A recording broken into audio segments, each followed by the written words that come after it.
کچھ دنوں سے آپ دیکھ رہے ہیں کہ بچوں کے اغوا کے حوالے سے بہت ساری باتیں سامنے آ رہی ہیں، بہت ساری خبریں سامنے آ رہی ہیں۔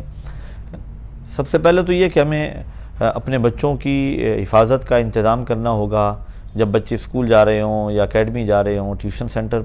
کی طرف جا رہے ہوں یا مدرسہ میں قرآن پاک پڑھنے کے لیے وہ جا رہے ہوں، تو آپ کوشش کریں کہ خود چھوڑ کر آئیں اور خود لے کر آئیں۔ اور اس کے علاوہ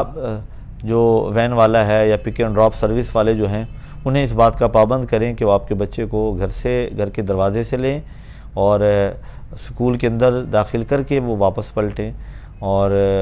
ممکن ہو تو انہیں کہیں روزانہ کی بیسس پہ، چونکہ آج کل جو ہے وہ ڈیجیٹل دور ہے، ہر شخص کے پاس موبائل موجود ہے، انہیں کہیں جی ہمارے بچوں کو جب آپ اسکول میں ڈراپ کریں تو اندر داخل ہوتے وقت کی ویڈیو بنا لیں، چاہے وہ 30 سیکنڈ کی ہو۔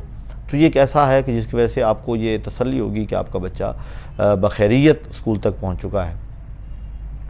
جتنے بچے ایک گاڑی والا لے کر جاتا ہے ان کا گروپ بنا لے، انہیں وہ کلپ بھیج دیں جی آپ کے بچے گھر جو ہے نا وہ اسکول میں پہنچ چکے ہیں، اور وہاں سے لیتے ہوئے بھی وہ بنائے جی اب اسکول سے باہر آئے اور میرے ساتھ بیٹھ گئے گاڑی میں،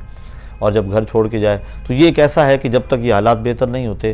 موجودہ جو ہمارے معاشی حالات ہیں یا ملکی جو حالات ہیں سیلاب کی وجہ سے، تو ایسی وارداتوں میں کچھ اضافہ ہوتا نظر آ رہا ہے۔ اس کے علاوہ ایک عمل ہے کہ جس سے آپ کی جان اور مال محفوظ رہے گا،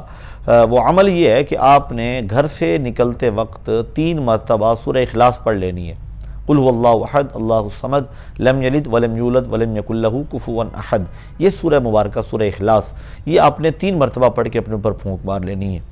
اس کے علاوہ بہت مجرب ایک وظیفہ ہے، اگر آپ چاہتے ہیں کہ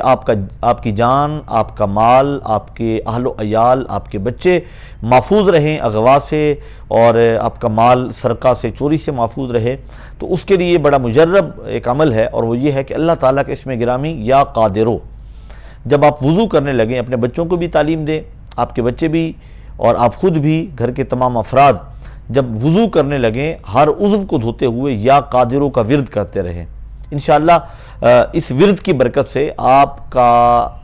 مال، آپ کا کاروبار، آپ کی جان، آپ کے بچے، آپ کے اہل و عیال، آپ کا گھر بار، یہ سب اللہ رب العزت کی حفاظت میں رہے گا، اور انشاءاللہ اللہ آپ کو اپنے حفظ و امان میں رکھے گا۔